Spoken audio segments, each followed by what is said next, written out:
E aí, seus gostosos, como é que vocês estão? Estamos aqui para mais um vídeo. Essas intros de YouTube, mano, me pega muito, tá ligado? Eu não tanco.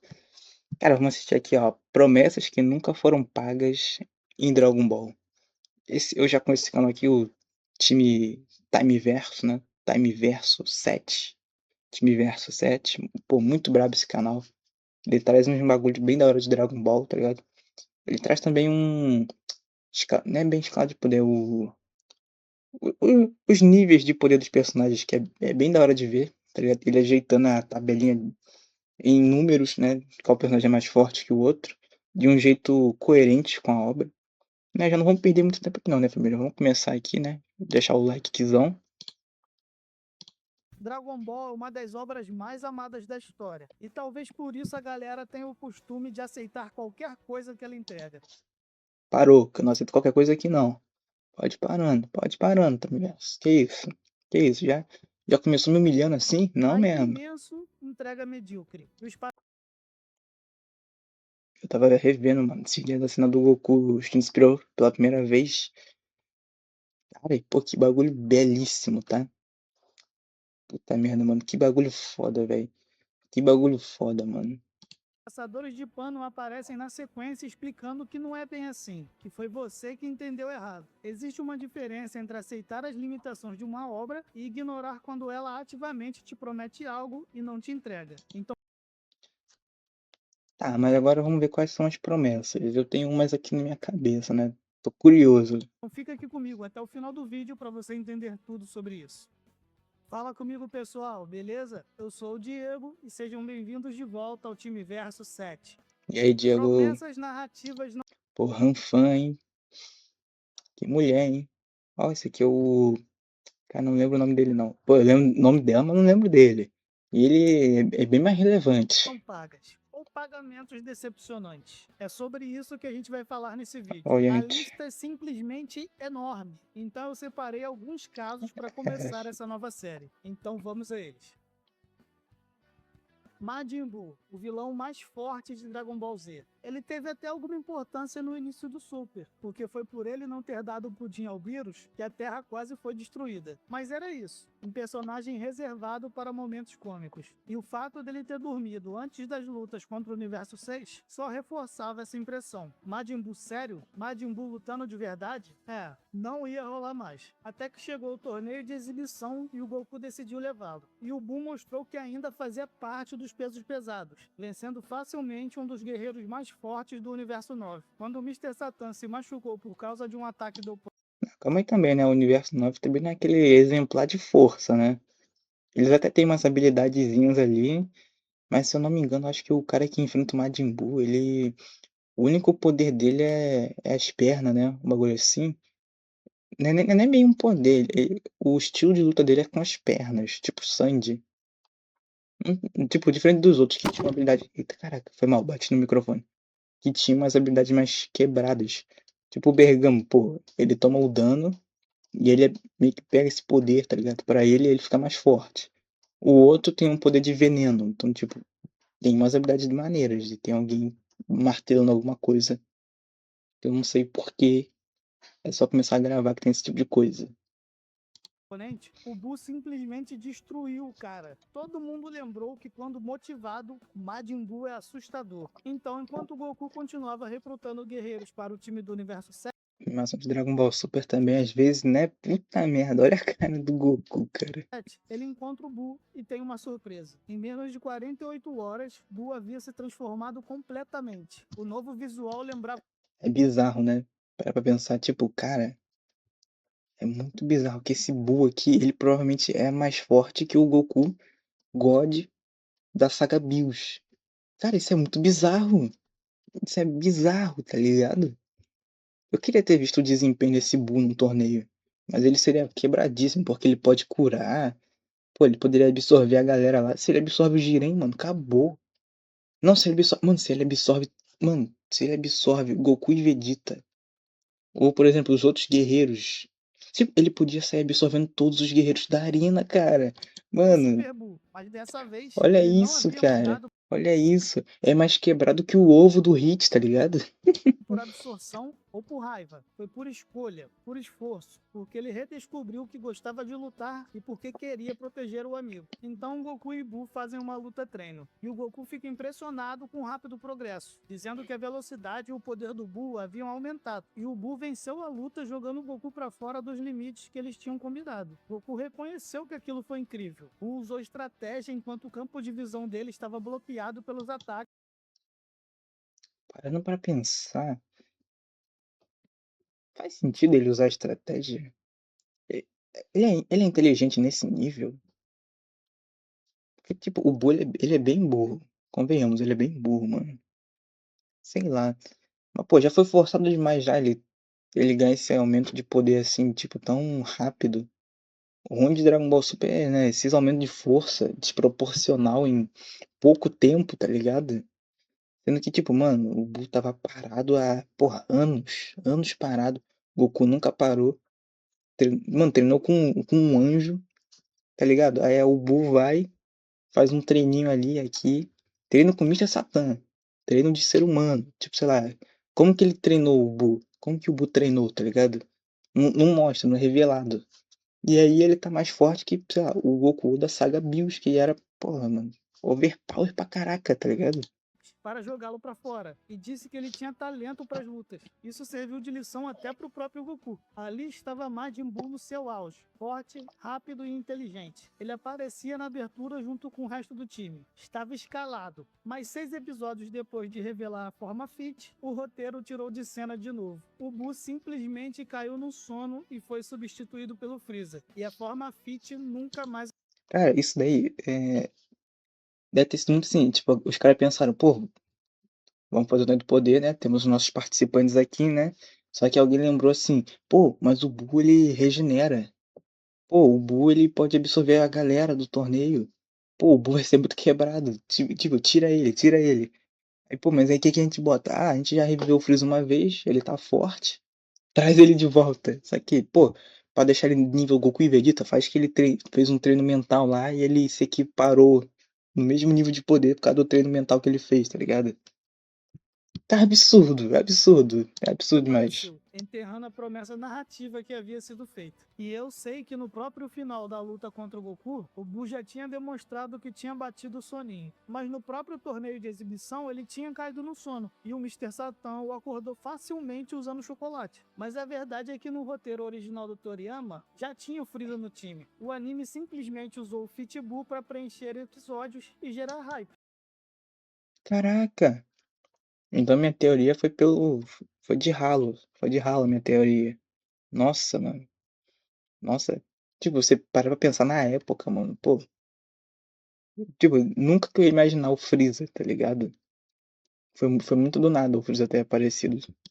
E claro, vender boneco. Para os produtores do anime, o Buu dormir era só para ser um gag clássico, uma piada. Só que eles subestimam o quanto o público atual leva a sério o desenvolvimento de personagens. Se você mostrou que o personagem havia mudado, mostrou esforço, mostrou motivação, mostrou o resultado físico dessa mudança, os fãs querem ver o pagamento dessa promessa em ação. Enfim, dito isso, não dá para negar que a substituição pelo Freeza tinha lógica. Em um torneio onde o objetivo é jogar o oponente para fora, o Majin Buu seria um problema sem solução. Ele se regenera de praticamente qualquer coisa, pode esticar as partes do corpo para se segurar na arena quando estiver caindo, pode se dividir em milhares de pedaços para nunca ser eliminado, pode transformar oponentes em chocolate, pode curar e restaurar as energias dos outros membros do time. O Buu acabaria com qualquer tensão real no torneio. Seria muito difícil escrever algum drama real com ele ali. Além disso, o Freeza gera mais conflito, né? Aquela dúvida se ele realmente agiria como um aliado, ou se aconteceria uma traição. E o Freeza lutando ao lado do Goku na batalha final contra o Jiren foi simplesmente bom demais para não ter existido também, né? E se você quer saber como foi no mangá, simplesmente não foi. O Toyotaro ignorou completamente a forma Fit e seguiu direto pro Freeza. O Majin Buu dormiu no sofá na sua forma gordinha mesmo. Eu não lembrava disso. Pô, mas ele voltou a ser gordo, mano. Pô, e olha aqui a comida aqui. Esses trequinhos aqui deixaram ele assim. Caraca, mano. Pô, que sacanagem. Pô, essa secretária aqui do Mr. Satan é aquela lá do. É aquela mesma que aparece no Torneio do Céu, que ela aparece lá e, se não me engano, ela aparece em outros momentos também. Valeu, OLX. Patrocina nós, OLX. Antes de ter um nome, antes de ter um rei, o reino dos demônios já assombrava Dragon Ball. Já havia a arena de luta macabra da vovó Uranai e o Akuma, mas a primeira vez que Dragon Ball trouxe algo sobre um reino A gente mudou o plot, né? Eu fiquei aqui boiando, tipo, ué, por que do nada ele tá falando disso, tá ligado? Aí eu lembrei das promessas que nunca foram pagas, né? Agora eu lembrei, porque do nada ele mudou o assunto. dos demônios de verdade foi durante aquele período de 3 anos até o torneio 22, quando Goku saiu pelo mundo em busca de treinamento. Em um dos episódios fillers do anime, o clima foi de terror, um castelo, uma trilha sonora macabra e uma princesa sendo atacada e sequestrada. Goku estava passando pela região e foi avisado de que nos O Goku bolinha, mano, muito engraçado. arredores daquele castelo haviam portas para o reino dos demônios. Elas eram mantidas abertas porque um demônio chamado Shula havia cravado uma espada que impediu o fechamento. E por isso demônios e bruxos podiam entrar e Ai, que demônio feio, maluco. Olha isso. Nossa, esse bicho é muito engraçado, cara. Puta que pariu, mano. Nessa época os caras faziam de zoeira mesmo, velho. sair livremente, aterrorizando a população. Então Goku, que estava doido para lutar contra alguém forte, decidiu entrar. O cenário lá dentro era de terror mesmo. Estátuas macabras, criaturas horríveis, toda a simbologia associada a demônios e ao inferno como a gente já conhece. Goku conseguiu derrotar o Shula e salvar a princesa, e ainda arrancou a espada para selar as portas. Mais à frente apareceu o primeiro vilão que Dragon Ball realmente levou a sério como uma ameaça existencial, o grande rei demônio, Piccolo. Ele era a encarnação do mal. Junto dos seus filhos monstruosos, ele tinha aterrorizado o mundo inteiro séculos antes. O clima era tão pesado que existia uma regra: quem fosse morto por um demônio não podia ir para o pós-vida descansar. Porra, pesado. O tom da franquia sobre demônios e o seu possível mundo estava estabelecido, e o Toriyama confirmou esse tom na saga Majin Buu. Shin e o narrador do anime descreveram o Makai como um reino das trevas. O Daburá tinha a aparência de demônio Calma aí. clássico mesmo. Não, calma aí. Mano, isso aqui foi a maior sacanagem. Uma das maiores sacanagens de Dragon Ball. Cara, o Reino dos Macai, todo mundo falava do Reino dos Macai, tipo assim, quando era mencionado, você ficava, cara, mano, o Reino Sombrio dos Demônios.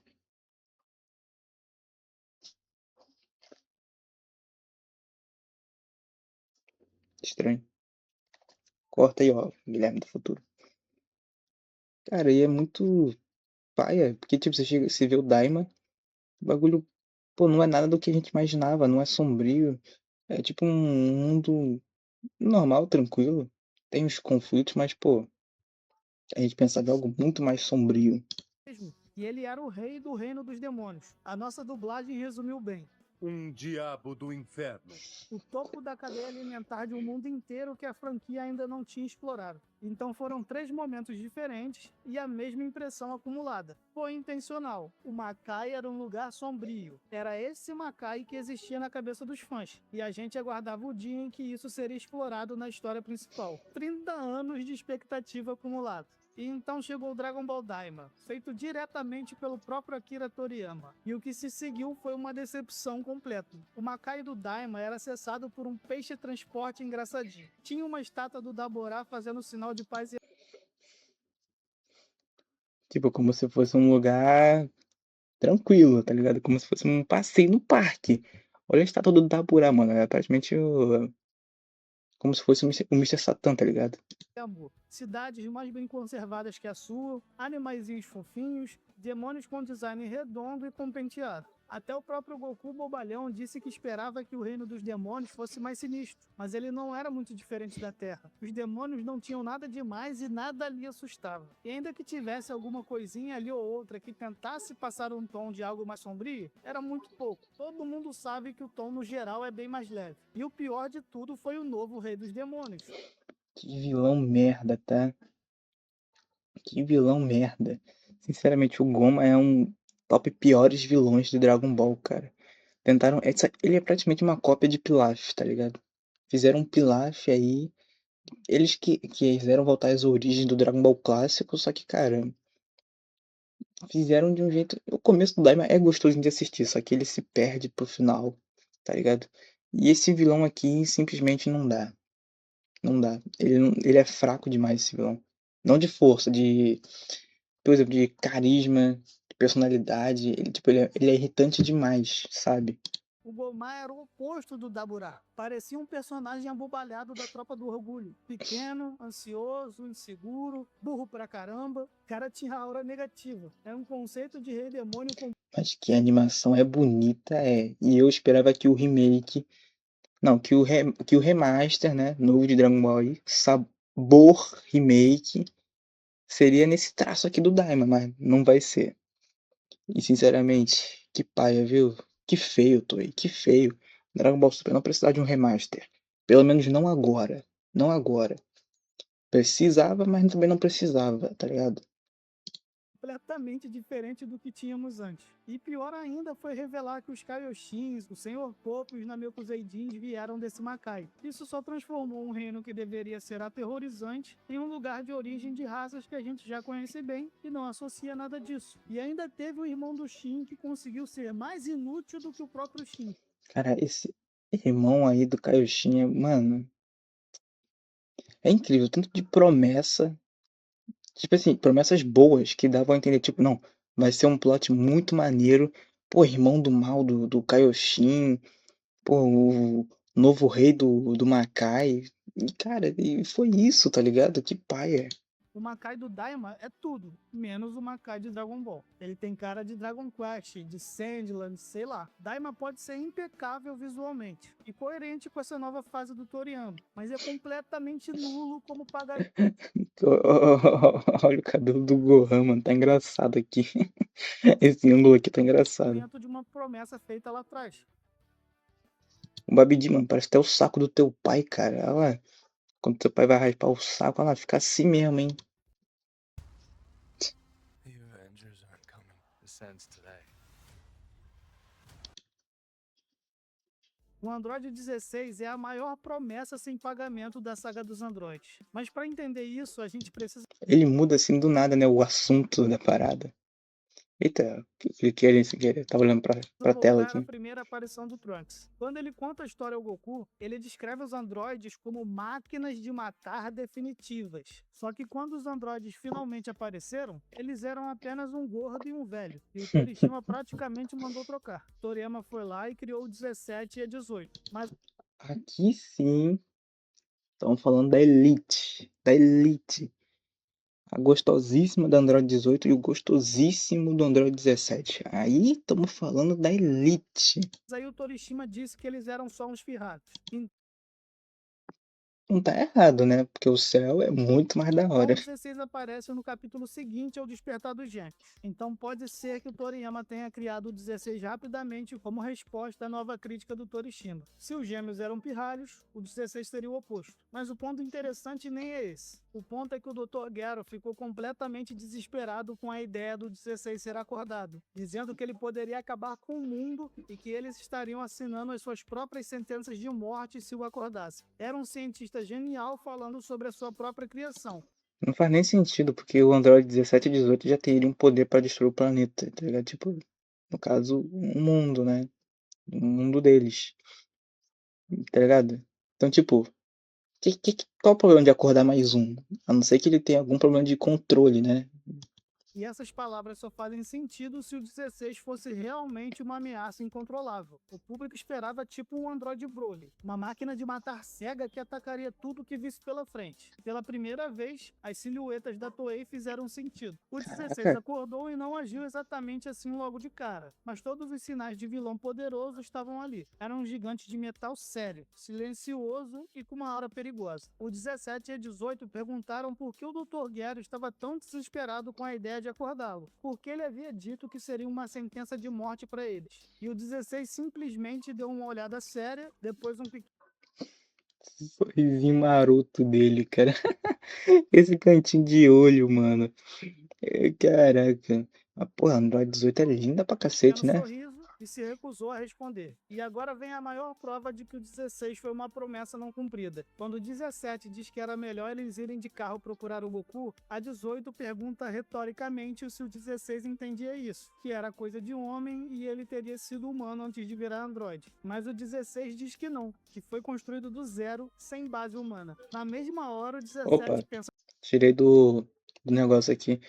Cara, ele foi baseado no filho do Dr. Gero. Eu não lembro se ele realmente foi construído à base de, tipo assim, máquina pura, robozão, porque senão ele nem seria Android, né? Parando pra pensar. Ou seria Android sem ficar de Android mesmo, hein? Não lembro direito, mas, por exemplo, 17 e 18 não são robôs, eles são humanos modificados, com algumas partes de robôs. Cara, agora eu fiquei confuso. Esqueci o que tem o Bioandroid, que é o Cell, que ele é criado geneticamente, não tem nenhuma parte robótica ali, tá ligado? Carne pura, tá ligado? Ó, aqui, ó, meus videozinhos aqui, ó, pra assistir mais tarde. Tem bastante aqui, ó, desse do Senhor Peixinho. Eu achei bem interessante aqui os vídeos dele. Tava pensando em trazer esses vídeos aqui e o vazio de Beyblade. Talvez eu traga esses vídeos. Esse aqui eu fiquei bem curioso, que eu assisti o vídeo de um cara fazendo a luta do Naruto versus Sasuke. Vai sair aí, vai sair antes desse vídeo aqui. Aí apareceu esse aqui pra mim, só que esse aqui é em inglês. Então, né, fica complicado eu trazer aqui pro canal. Tem gente que se incomoda com a dublagem de IA do YouTube. Pra mim não me incomoda em nada. É meio ruimzinha, mas tipo assim, não interfere em nada, tá ligado? Eu consigo entender de boa. Enfim, bora voltar pro vídeo. consigo mesmo que aquilo era estranho. Se o Dr. Gero tinha tecnologia para criar androides poderosos, de energia infinita, do zero, por que ele teria voltado a usar base humana como antes? Somado às falas do Dr. Gero, essa pergunta levanta várias questões que ficaram sem resposta. Questões que podiam esconder um propósito e um desenvolvimento completamente diferentes dos que vimos para o 16. Mas aí o Toriyama criou o Cell e o Android 16 perdeu a relevância. O questionamento do 17 sobre a construção mecânica versus a humana morreu ali. O pavor do Dr. Gero ficou sem explicação. E isso não faz nenhum sentido. Se o 16 era pacífico, o Gero teria medo dele ser inútil, não perigoso. Assim como aconteceu com o Android 8, que virou amigo do Goku. O terror que ele demonstrou no laboratório só faz sentido se o 16 original fosse uma máquina de extermínio. Décadas depois, Dragon Ball Super Hero trouxe uma resposta. O 16 foi construído à imagem do filho morto do Dr. Gero. Só que essa resposta cria sua própria... Ó, eu tava certo. Mas ele disse que essa informação veio no novo filme. Eu achei que essa informação já tinha antes, não? Eu lembro de já ter um bagulho assim antes. Né? Aqui é o Android 21, que... Olha isso aqui. Ela tá nova. Nova, novíssima. Novíssima. Olha a aparência dela. Olha a do Dr. Gero. Alguma coisa aqui tem. Alguma coisa aqui tem. Essa mulher vai aparecer ainda. Vai demorar? Com certeza. Com certeza. contradição. Se o 16 era o filho amado, modelado com carinho, por que o Gero estava apavorado com ele no laboratório? A explicação do filho não resolve o pavor, ela torna ele ainda mais inexplicável. O Android 16 começou como uma máquina assassina e terminou como um lerdão que falava com passarinhos. Toda hora anúncio, toda hora. Para se divertir de forma segura. Vire um craque em Nossa, não quero virar um craque.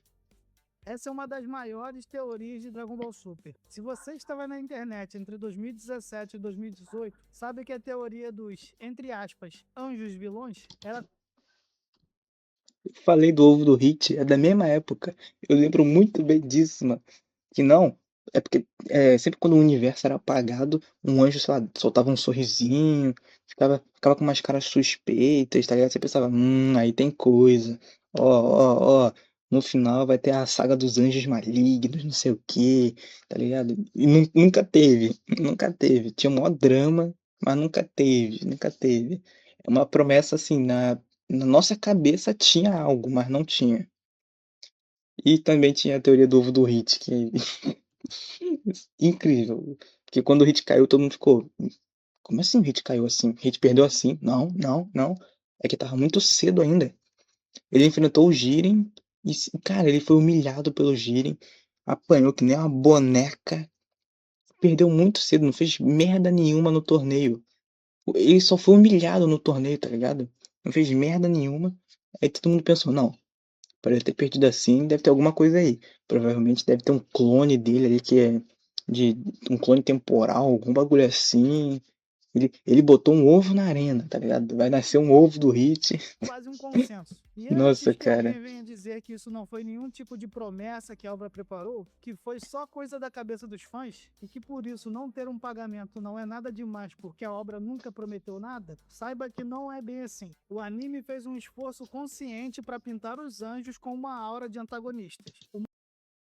Porque foi como eu falei, tinha umas caras lá meio estranhas, tá O ligado? momento que fez a fandom começar a teorizar foi a primeira eliminação de um universo no Torneio do Poder. Todo mundo ali estava chocado, vendo acontecer na prática o que havia sido prometido. Todos, exceto o Mojito, o anjo daquele universo. Ele sorriu de forma cínica e sinistra depois de ver o seu universo deixar de existir. E no episódio seguinte, ele exagerou mais ainda na expressão. E se ficasse só nisso, já seria suficiente para todo tipo de especulação. Mas teve mais. A Vados ficava brincando, debochando abertamente do apagamento do Champ e do seu universo. Os outros anjos demonstravam no mínimo uma indiferença. E a exceção que confirmava a regra foi justamente a anjo do universo 10, que ficou triste pelo apagamento do seu universo. A discussão entre os fãs era que de alguma forma os anjos poderiam estar entediados com os seus universos, ou que se beneficiariam diretamente da destruição deles. E os sinais mais fortes também vinham do próprio O Dashikant também tinha uma cara de vilão do cacete, mano. Ele tem uma cara,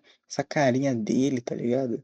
Pô, da Shinkan. Os, entre aspas, ângulos de câmera eram muitas vezes de baixo para cima, transmitindo uma ideia constante de ameaça. Ele parecia ter o maior prazer do mundo em anunciar as eliminações, sempre com aquela mesma expressão sinistra. O rosto era frequentemente sombreado, um recurso associado a personagens de moralidade ambígua ou antagonistas. Essas expressões eram de tudo, menos de neutralidade. O Daishinkan parecia ser um manipulador que se aproveitava da infantilidade dos Zenos para limpar o universo em benefício de algum objetivo oculto. Todos esses elementos funcionavam como olha uma isso, olha a promessa cara do legítima dentro da desgraçado. narrativa. Olha a cara do malandro, mano. Fala se esse cara, mano, vilãozão, velho.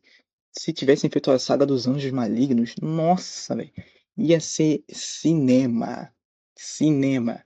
Dragon Ball Super começou ruim, o meio ficou ruim, o final ficou bom e poderia ter tido mais um final, mais uma próxima saga, poderia ter sido muito boa também com o dos Anjos Malignos. Mas aí isso é papo de final do anime.